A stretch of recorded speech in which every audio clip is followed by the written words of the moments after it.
Fala, Fábio. Boa noite. Tá me ouvindo? E aí, Monteiro, tudo E bem? aí, tudo bem. E o senhor? Tudo bem, graças a Deus. Fez todos os testes, vi aí que você estava testando aí, os gráficos aí, para ver se a É, imagem tá legal. Eu para gostei, a ver imagem se ficou boa. a mais tá legal. A imagem ficou boa. Eu gostei. Pelo menos o que eu vi estava muito bom. Então dava para ver na boa. E aí, como é que estamos aí? Estamos animados? Um dia difícil, mais um dia difícil, mas estamos aí animados para levar informação para a galera. Tudo bem? Seja bem-vindo. Eu tô sabendo das coisas por alto, né? Porque enquanto as coisas aconteciam, as panelas eram batidas, eu estava aqui preparando alguma coisa para que eu possa ter algo relevante para dizer para vocês. E aí, você comanda aí, Monteiro? Estamos aqui, eu estou dando uma. Oi, dona Tércia. Estou aqui dando oi para a galera, estou dando um som, fazendo um esquenta aqui. Afinal, a galera ainda está chegando, o pessoal ainda está envolvido emocionalmente aí pela novela que acabou de passar, que começou às 5 horas da tarde. Então, o pessoal agora está se refazendo da novela e vindo aqui para a live. E aí, como é que. Aí, o Marcelo é ex-aluno, professor de matemática, que está chegando aí. Seja bem-vindo, Marcelo. Seja Hoje bem-vindo. o papo aqui é com fera, Marcelo. Não sei Colega se de essa área. luz tá boa. Acho que a luz tá boa, não está interferindo tanto, não. Tá boa? Tá boa, tá boa. Aqui, também estou com problema de iluminação aqui, porque eu tenho que ficar localizando aqui, vendo a luz para ficar legal, mas tem luz aqui para tudo quanto é lado aqui nesse espaço aqui. Fábio, vamos lá. O pessoal está chegando, o Marcelo já entrou, o professor Pedro Rocha está na área. Grande abraço, Pedro. E aí, Fábio, como é que a gente pode começar a discutir? Se a gente quiser pensar um pouco aí, como que a matemática ajuda a gente a entender esses discursos, tudo isso que tem sido feito aí, em relação a crescimento exponencial? Ouço muita gente falar, até ia comentar contigo ontem, que eu vi um... Começou o Rodrigo Brownstein aqui, mandando aqui um abraço aqui. Valeu. Ontem eu estava vendo uma charge, dois garotos sentados, e aí, falando assim, vendo o professor explicando lá a função exponencial, e um olhando para cada outro, falando, quando é que eu vou usar isso na vida? E Eu vi, eu aí, recebi também. é uma coisa muito legal, e eu queria que você explicasse para a gente. Obrigado, o Pedro Rocha está aqui parabenizando, mandando um abraço para a gente, o Brownstein disse que dá saudades aí, então, obrigado, Pedro. Como é que a gente entende aí? Porque os caras estão falando de função exponencial, crescimento exponencial. Quer dizer, o cara que está tomando a cerveja ou a cachaça do bar e está vendo o sujeito falando, ele não está entendendo porcaria nenhuma. Como é que a gente pode entender isso, Fábio? Onde é que entra essa história? Bom, vamos começar falando um pouquinho do que é uma função, né? Para que servem as funções? Eu tenho uma brincadeira. Quando começo a ensinar funções para as minhas turmas, eu às vezes digo a eles, quando eu me lembro, de que estudar funções é a arte de fazer previsões. Por quê? Como é que funciona isso? Você tem um fenômeno e você quer estudar esse fenômeno, qualquer que seja. E aí você Uhum. começa a fazer os registros das ocorrências desse fenômeno que você quer estudar, quer entender melhor. Por exemplo, nesse momento, está Uhum. todo mundo bastante ligado aí nos registros referentes aos casos de contaminação pela Covid-19, né? Então você faz o registro do fenômeno que você quer estudar, e aí, dependendo das características que você observa nesses dados que você coletou, você procura qual é a função que se ajusta a esses dados. Na maior parte das vezes, você não encontra nenhuma função que se ajuste Uhum. perfeitamente a esses dados. Você vai procurar uma função que se ajuste melhor, que seja mais adequada àquilo ali, mesmo que ela não descreva perfeitamente 100% o que está acontecendo. Você vai procurar uma função que modele aquilo ali. Esse é o nome técnico. Você vai modelar, você Uhum. pega aqueles dados, aquilo que você já viu, e com base nos dados que você já viu, você procura qual é o modelo de função que melhor se ajusta a esses dados, Para que isso? Para que você possa fazer previsões. O objetivo de você modelar um fenômeno é você poder fazer previsões. É só isso. Esse é o grande segredo das funções. Então, por exemplo, eu fiz umas coisas aqui para mostrar para vocês. Eu queria começar, antes de falar em crescimento exponencial, se você me permitir, Monteiro, eu queria fazer um contraponto com um crescimento linear. O que é? Deixa eu mudar a minha câmera aqui. O que é um crescimento linear? Para depois eu fazer o contraponto com o exponencial. Não sei se é assim, fica bom? Tá bom. Vamos tentar. O que é? Quando é que eu observo um fenômeno e eu concluo que esse fenômeno se comporta de acordo com o crescimento linear?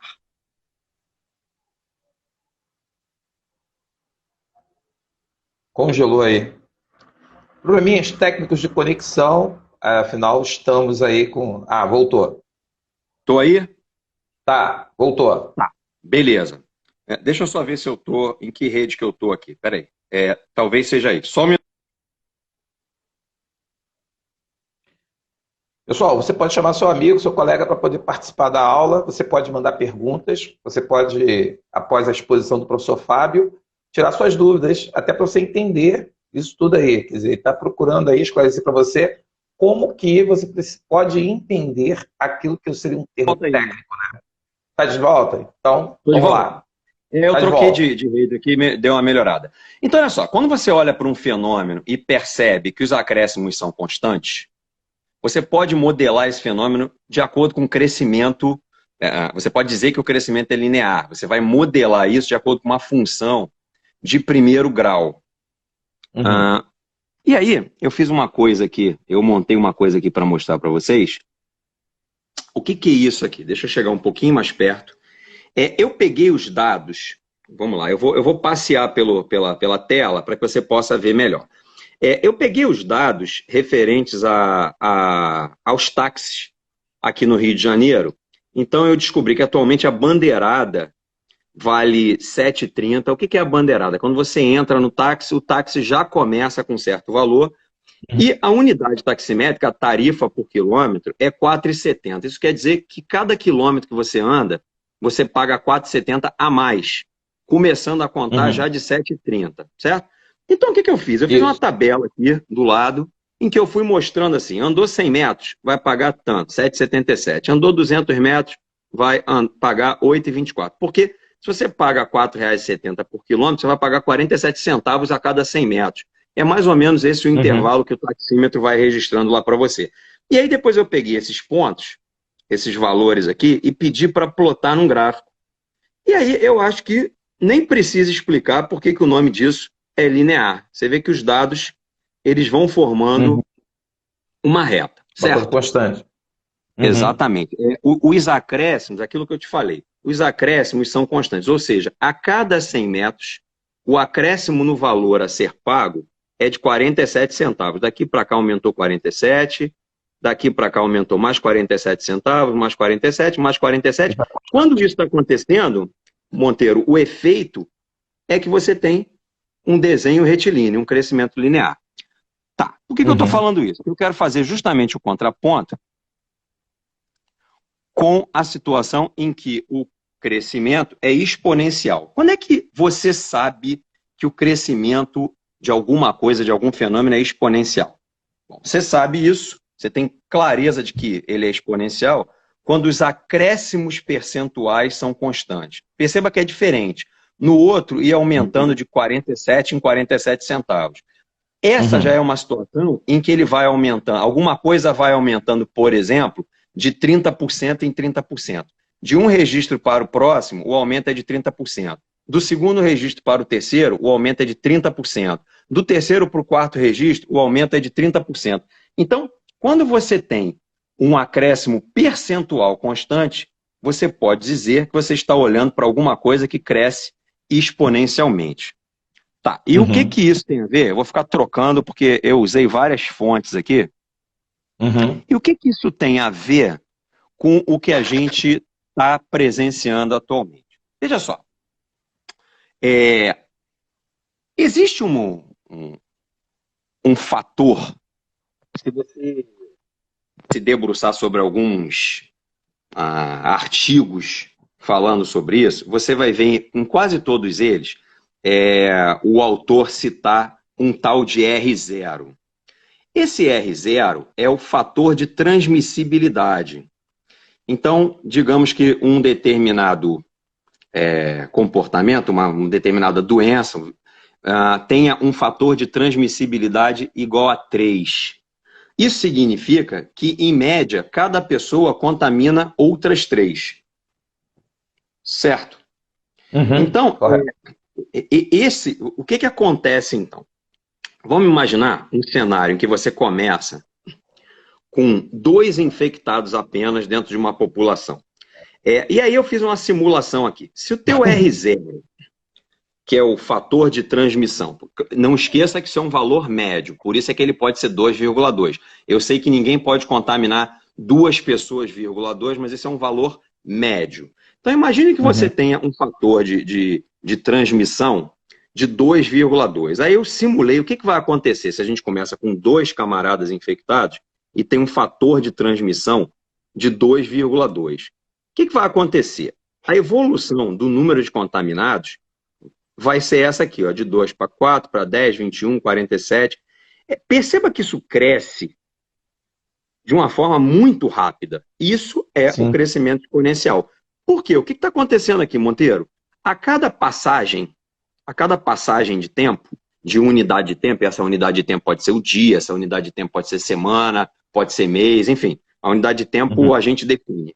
A cada unidade de tempo, aqui no meu modelo, a quantidade de contaminados está sendo multiplicada por 2,2. Percebe? Então, o que acontece? Eu tenho, então, uma taxa de crescimento aqui associada a esse número que vai multiplicando, esse vezes 2,2, vezes 2,2. Na verdade, aqui, isso é um papo para um outro dia, mas a taxa de aumento aqui é de 120%. Quando eu tenho um fator de 2,2, isso, se alguém tiver dúvida, alguma outra hora, eu explico. E aí eu resolvi pegar esses dados dos contaminados, aliás, está faltando aqui o período, né, de tempo, eu peguei esses dados e joguei no gráfico. E aí o gráfico ficou assim. Percebe como ele, em algum momento, ele dá uma explosão para cima.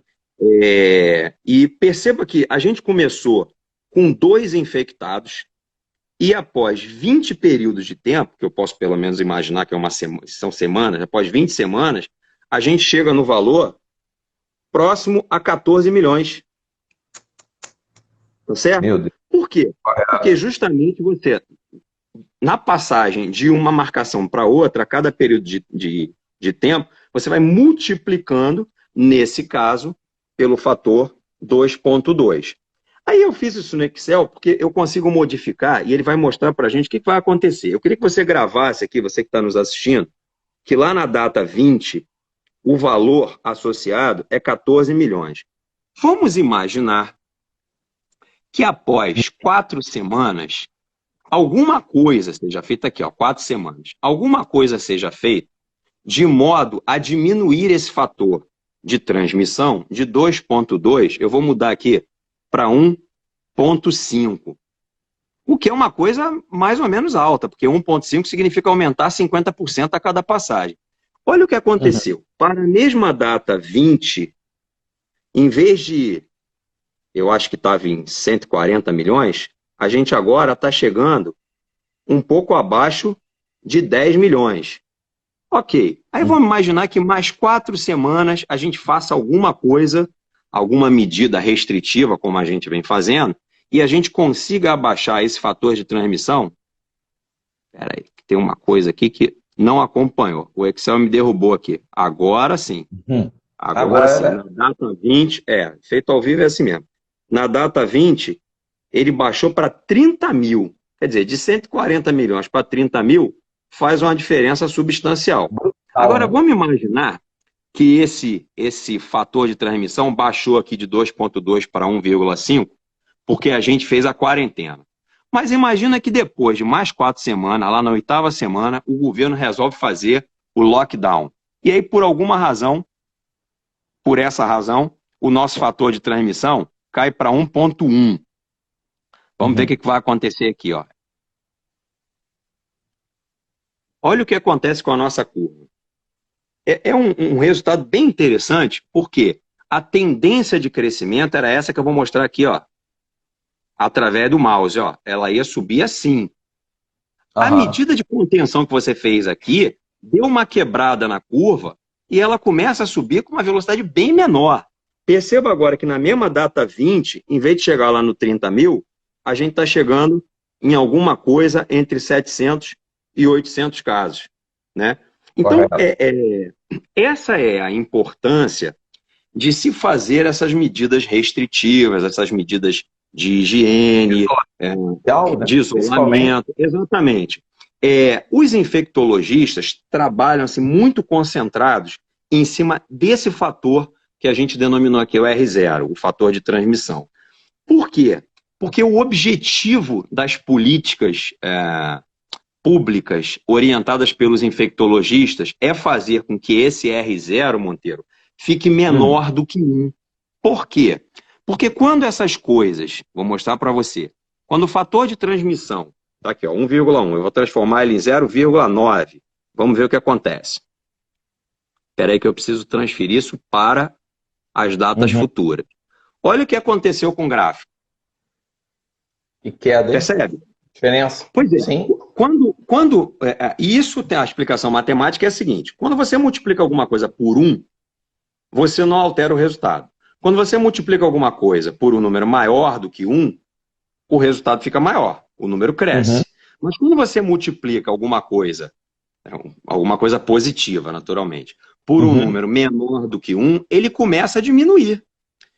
Então, se você consegue alterar alguma coisa de modo que o R0 fique abaixo de 1, você consegue fazer com que a curva dobre para baixo, ou seja, a transmissibilidade vai caindo, certo? Sim, correto. Bom, essa é uma coisa, talvez, bom, não sei se ficou claro aí o porquê do crescimento exponencial e qual é a importância do controle desse fator chamado R0. A galera que estiver assistindo, tiver alguma dúvida, aproveita aí. Para mim está bem claro aqui. Eu acho que a explicação está deixando... eu acho que está dando para compreender por que é importante a questão da medida do isolamento, porque, já que não há vacina, não há um remédio, o isolamento, pelo gráfico, pela sua explicação, fica bem claro e fica bem compreensível a importância de cada um fazer a sua parte. Se alguém tiver dúvida, pergunta aí. Mas, beleza. Então, trabalhei. Nada, pô, você está me ajudando. Então, primeiro, entender o porquê que essas coisas são associadas a crescimentos exponenciais, porque eles vão sendo multiplicados por um fator. Naturalmente, de uma semana para outra, esses fatores mudam, e isso vai fazendo... É como se fosse um arame que você vai dobrando para baixo, dobrando para cima. Se você deixa esse R aumentar, você está pegando esse arame e dobrando para cima, o que é ruim. Se você está diminuindo esse fator, você está pegando esse arame e dobrando para baixo. Quando você consegue fazer esse fator ficar igual a 1, você está dobrando o arame e deixando ele na horizontal. Então, o nosso objetivo é fazer com que esse R fique menor do que 1 para a gente poder dobrar esse arame para baixo, como foi feito aqui. Certo? Correto. Bom, naturalmente, você não conseguirá encontrar uma função exponencial que descreva o comportamento dos registros da Covid em qualquer lugar que seja perfeitamente, porque esse fator de multiplicação vai mudando e vai provocando esses amassados na curva aí que você está vendo. Outra coisa que eu acho que é legal a gente comentar é o seguinte. A tendência é que toda a população um dia fique contaminada pela Covid. Isso é como acontece com a gripe, com qualquer outra coisa. A tendência, isso é natural, a gente precisa entender que isso é natural. todo mundo, a tendência é que em algum momento a população inteira, e quando eu falo população, pode ser, eu posso estar falando da população do Rio, posso estar falando da população do Brasil, posso estar falando da população mundial. Em algum momento, a tendência é que todos fiquem contaminados. Agora, uma coisa que é interessante notar é o seguinte: a quantidade de infectados hoje também determina a velocidade de contaminação. Como assim? Veja, vamos pensar no início da pandemia. Pouca gente aqui no Rio de Janeiro estava contaminada. Aí, vamos imaginar que uma pessoa contaminada vá ao mercado. Ele vai chegar lá e vai encontrar 100 pessoas no mercado, digamos. Provavelmente lá no mercado, 90 dessas 100 pessoas não terão sido contaminadas pelo vírus. Portanto, a probabilidade dessa pessoa infectada, com sintoma ou não, a probabilidade dessa pessoa infectada contaminar outras pessoas é muito grande, porque tem 90 pessoas ali para ela contaminar. Correto. Beleza. Agora vamos pensar um pouco mais para frente nessa história, aí, nessa linha do tempo. Vamos pensar num momento em que a gente já tem 90% da população infectada. Aí, uma pessoa infectada sai de casa e vai ao mercado. Chega lá, tem 100 pessoas dentro do mercado. Dessas 100 pessoas, provavelmente o esperado é que apenas 10 não tenham sido contaminadas ainda. Então, a chance dessa pessoa contaminada encontrar, o que eu estou querendo dizer é que a chance dessa pessoa contaminada encontrar outras pessoas que ainda não foram contaminadas fica menor. E isso também é uma coisa que afeta o fator de transmissão. Né? Porque se eu sou um contaminado e eu vou para o meio de um grupo de pessoas onde está todo mundo contaminado, eu não contamino ninguém.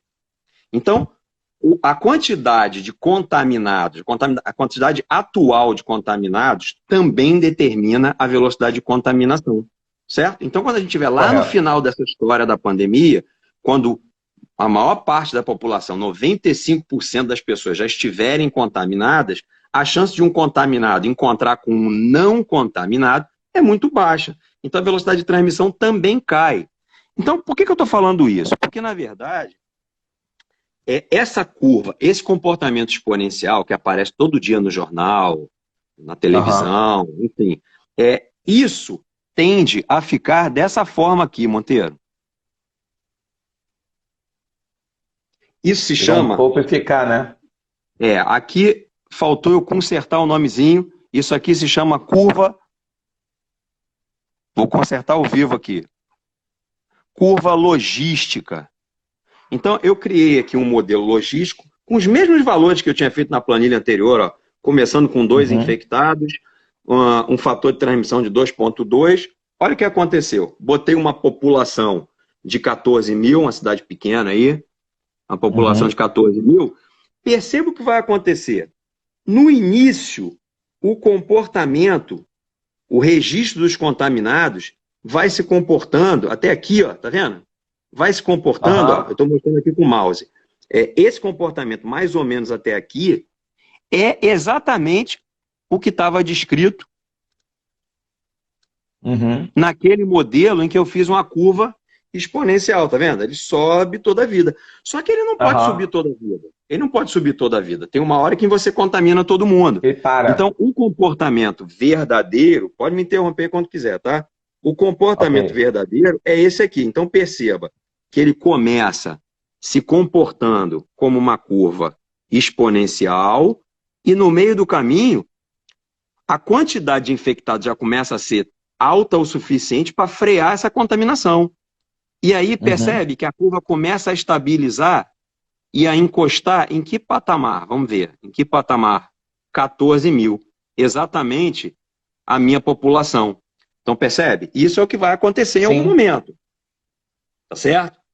Correto. Então ela é exponencial até um certo ponto.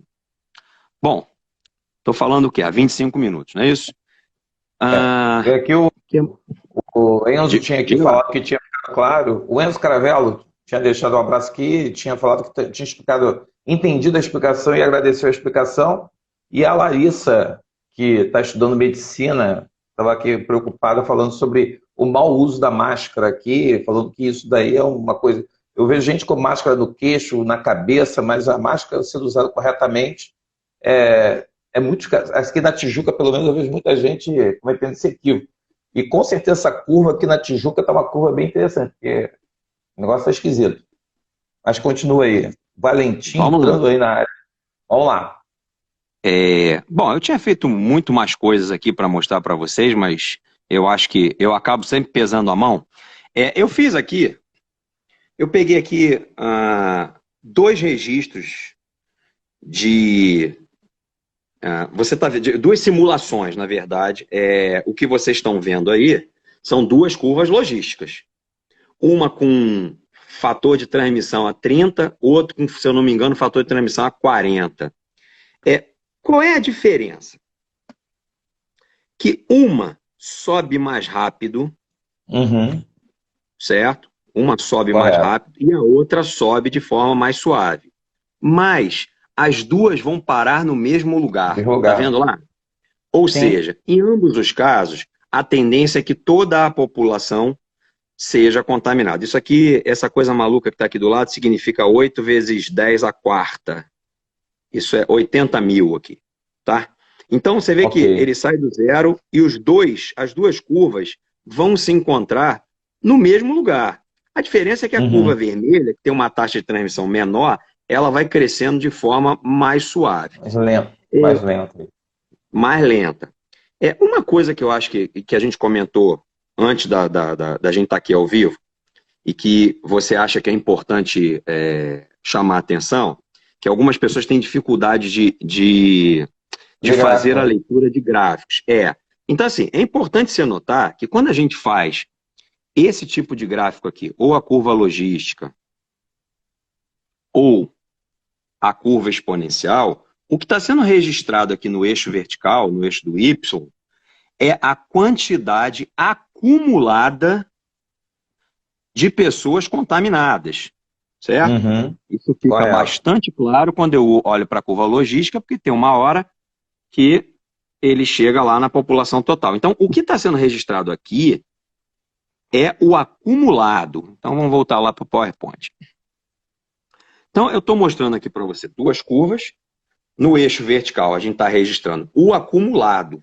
Né? Isso aí, no meio dessa curva, tem pessoas que já pegaram a Covid e não apresentaram sintoma de doença, tem pessoas que pegaram o vírus e manifestaram a doença, mas estão curadas, há pessoas que pegaram o vírus e morreram, tem de tudo aí. Aí só está registrado o acumulado de casos, de registro de casos de contaminação, certo? Embaixo, eu peguei um outro gráfico comparativo, um tem a ver com o outro, tá? O que é vermelhinho aqui é o vermelhinho aqui.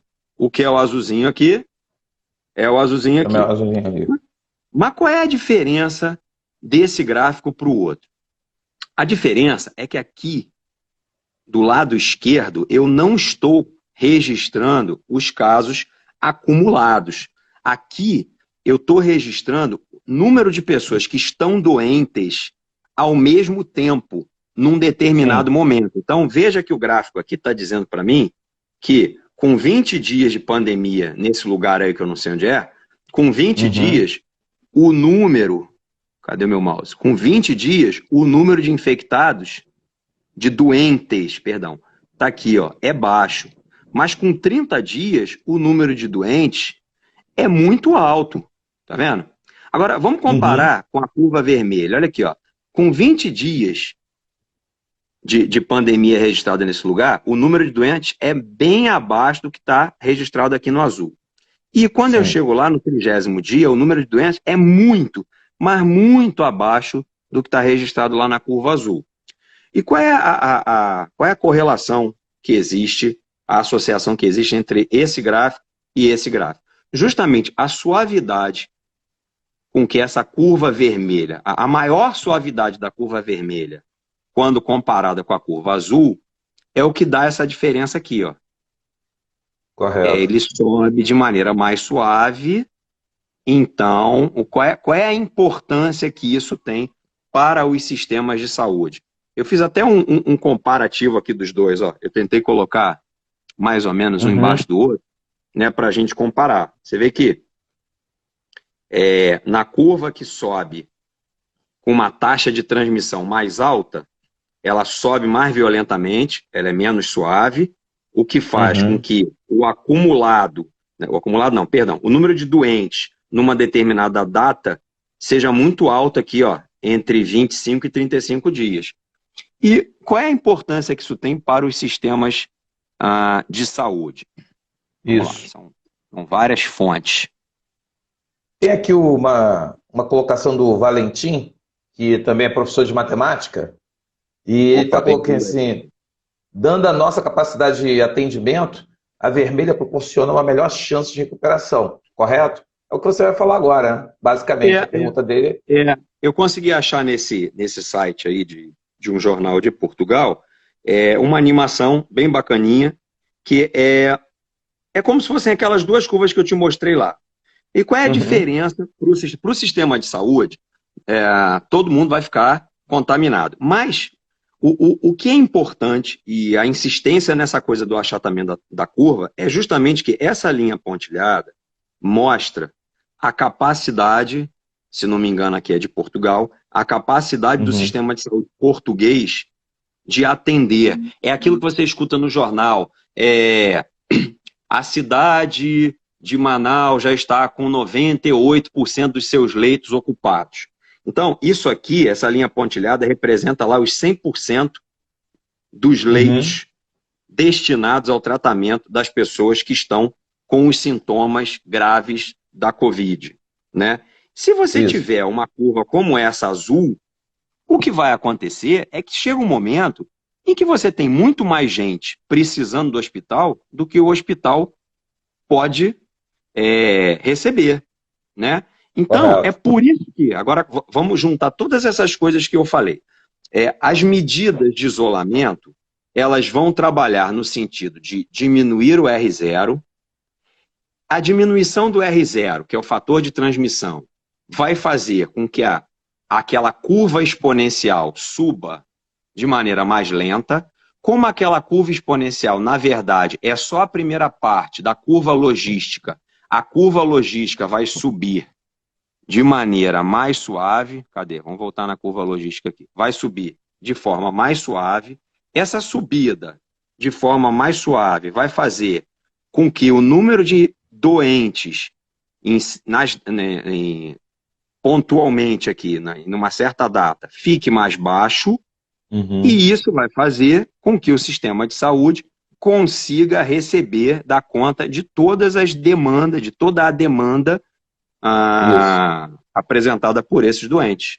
Então, acho que é isso.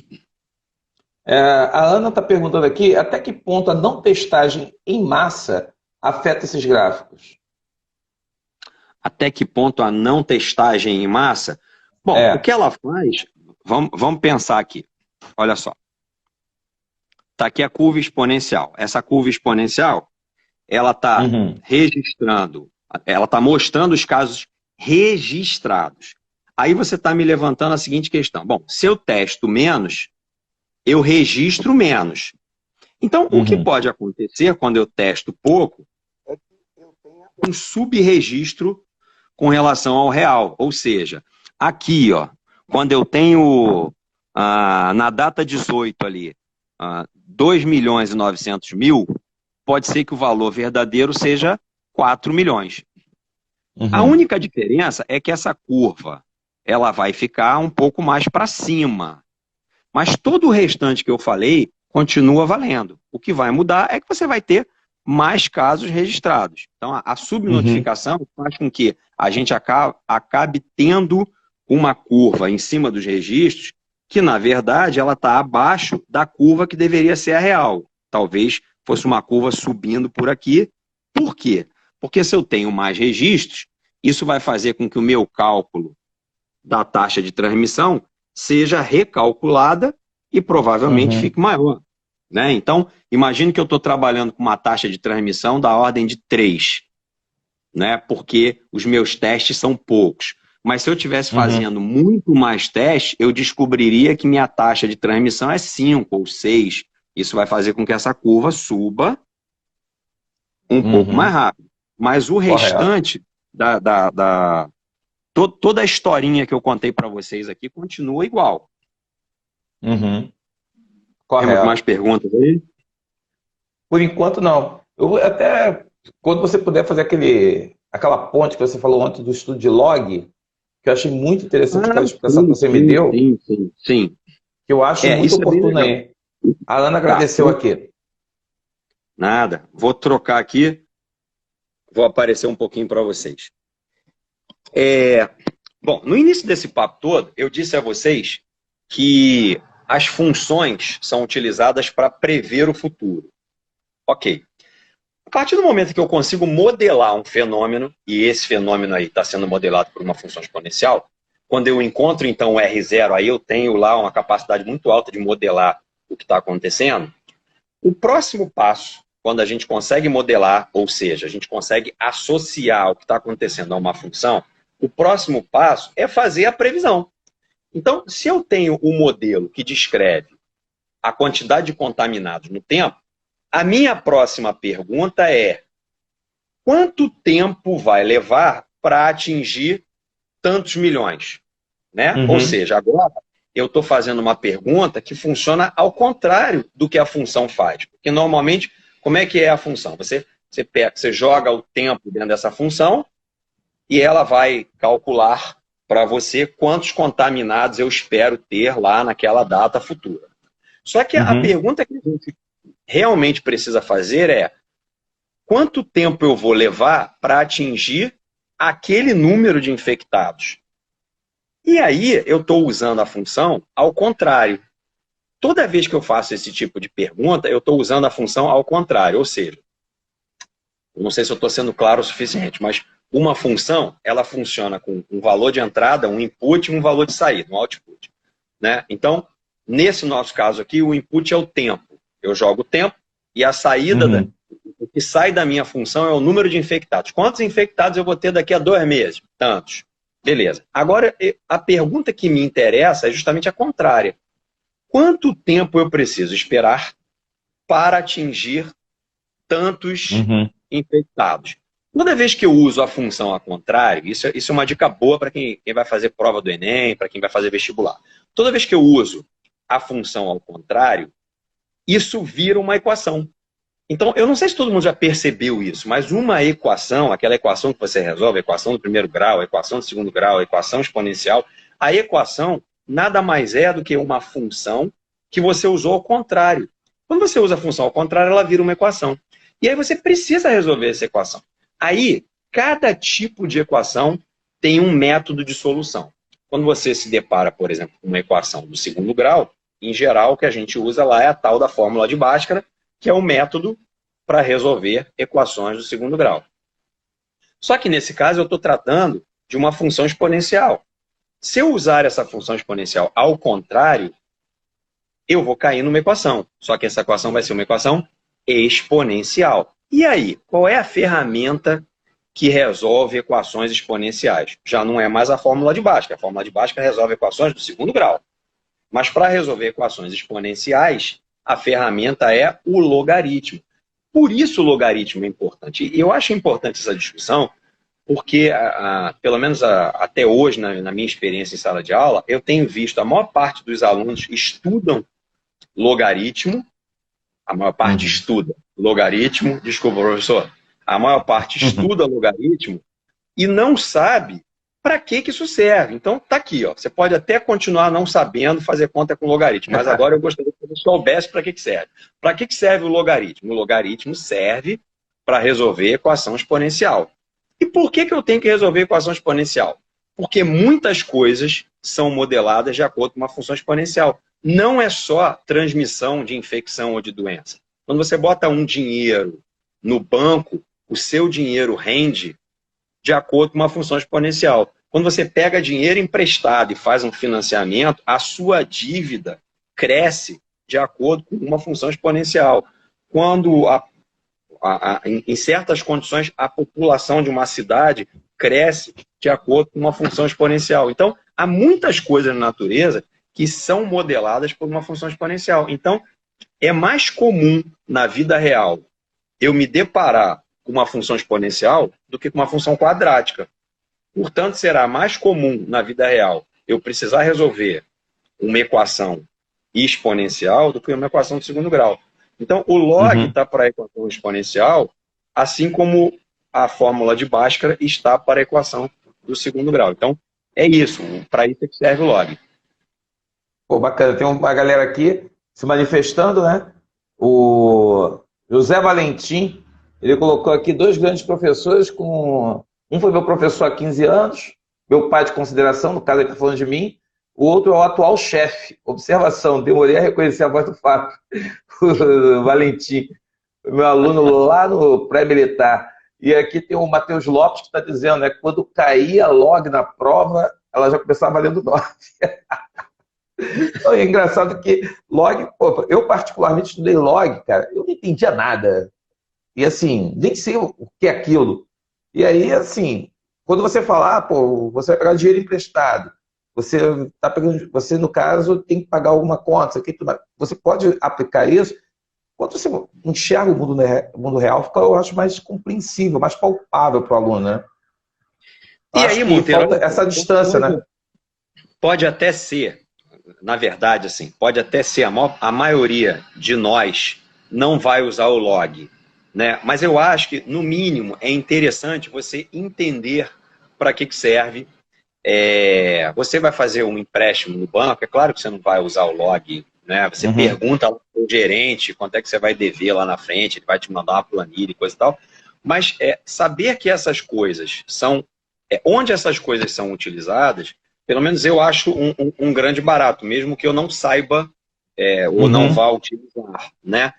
Entender, agora vem uma coisa que eu acho importante, entender que determinadas circunstâncias são modeladas por uma função exponencial, às vezes é até importante para o seu planejamento familiar. Porque veja só, eu vejo muitas... A gente vê todo dia aí que tem reportagem sobre essas coisas, a quantidade de famílias endividadas no Brasil.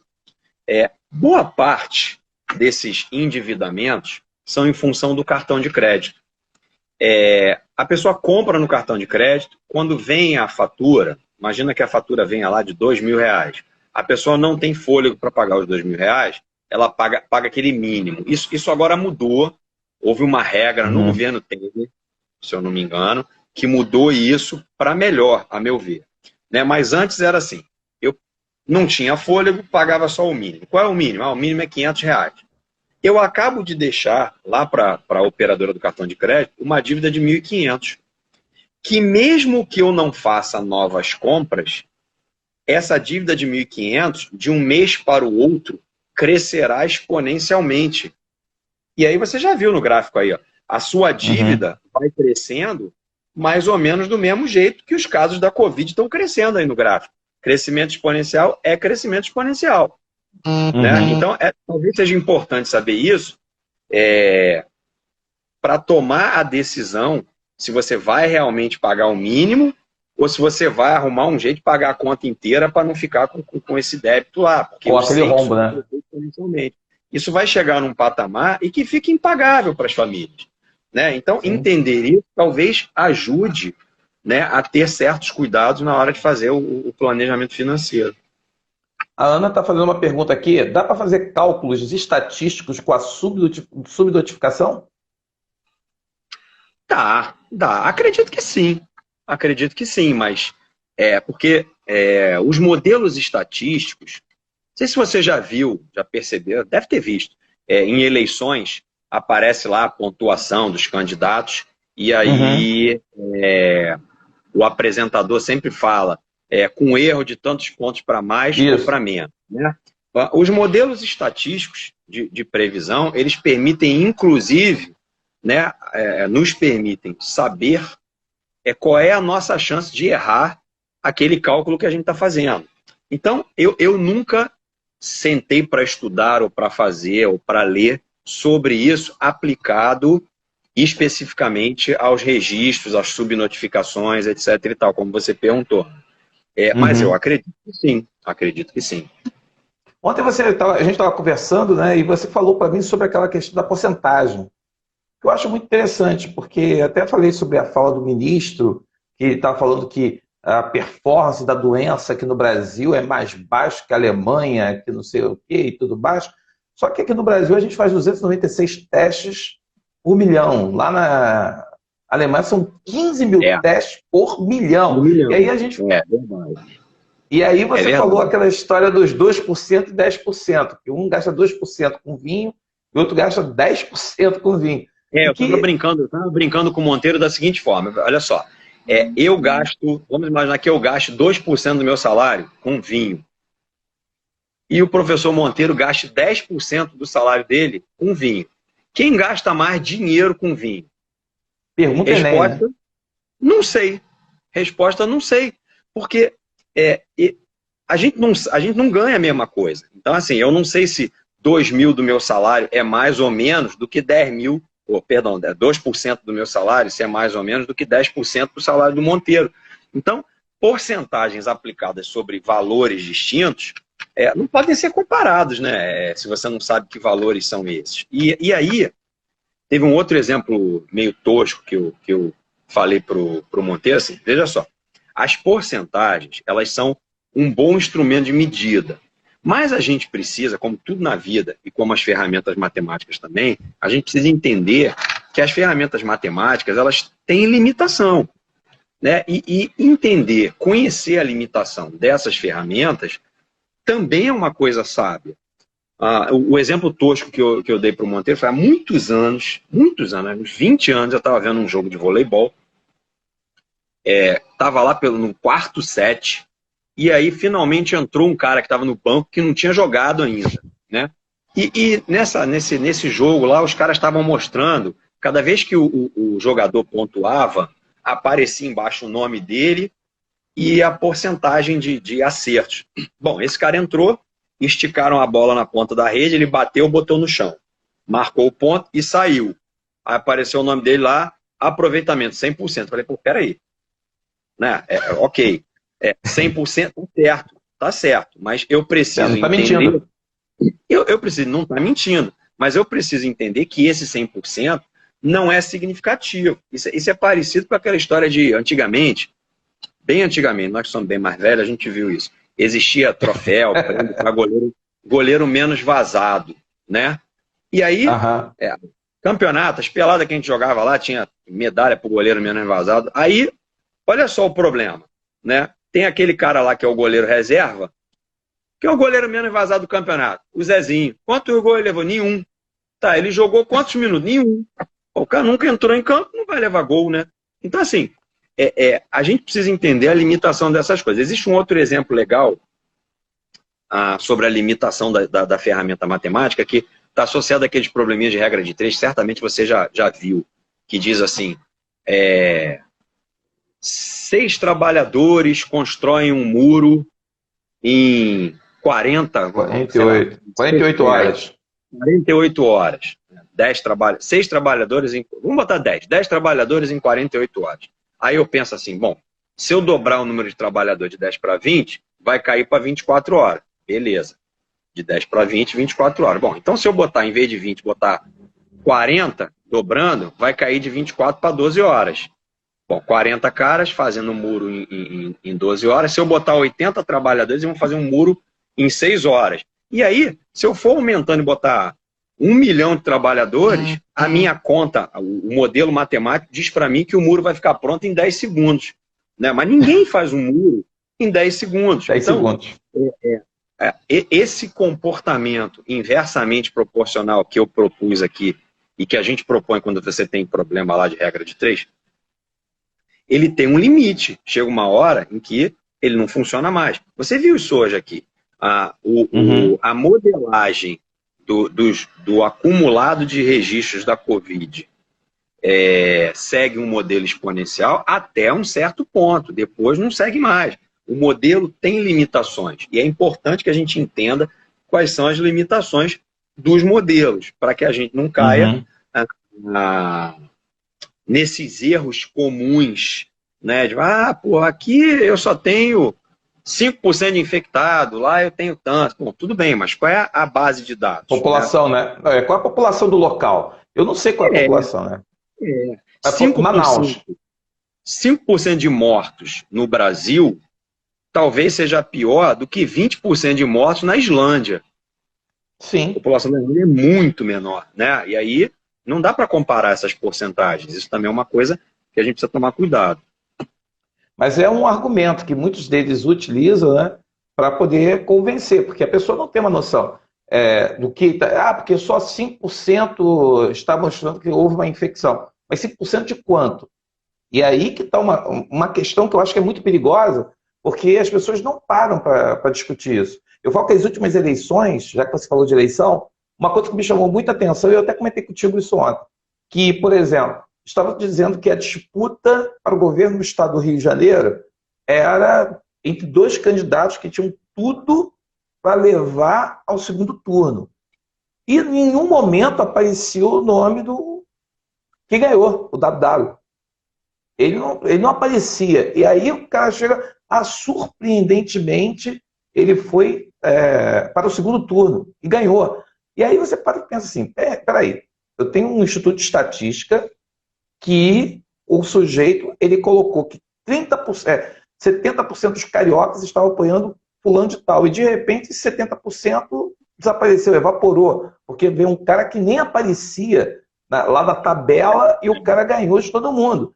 E aí fica aquela coisa, como é que é feito esse cálculo? Porque o cara diz que a amostragem estatística, aí você falou que tem essa possibilidade de erro 2 para cima, 2 para baixo, mas ali não foi um 2 para cima, 2 para baixo, ali foi um erro escancarado e escandaloso.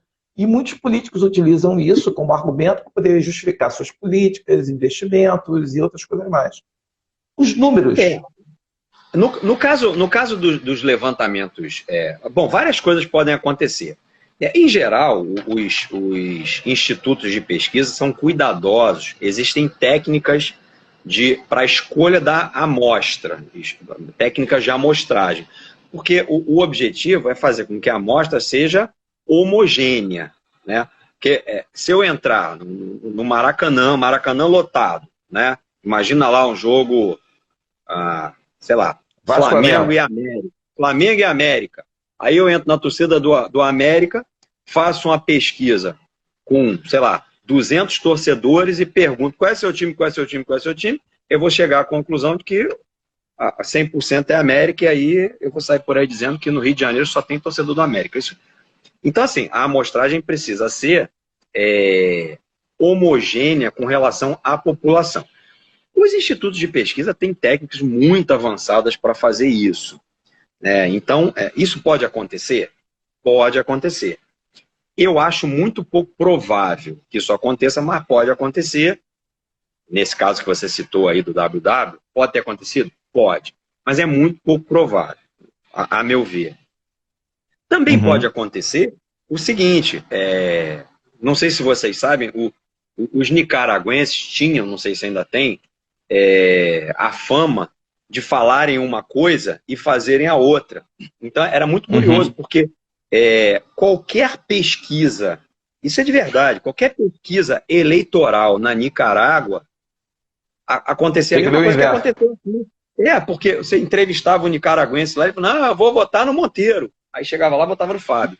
Eles falam uma coisa e fazem outra, porque isso é habitual, tem a ver com a história deles, enquanto eles foram colônia e tudo mais, tem uma explicação para isso. Mas isso também é um fenômeno que pode acontecer. Você chega ali, na hora de dar a entrevista, da pesquisa, você fala uma coisa e depois você muda. Ou você já dá a informação já sabendo que vai votar no outro, ou entre o momento que você respondeu a pesquisa e o momento em que você vai lá na urna votar, alguma coisa aconteceu e mudou seu voto. Né? Então, essas coisas podem acontecer. Esses sistemas são dinâmicos, eles não são fixos.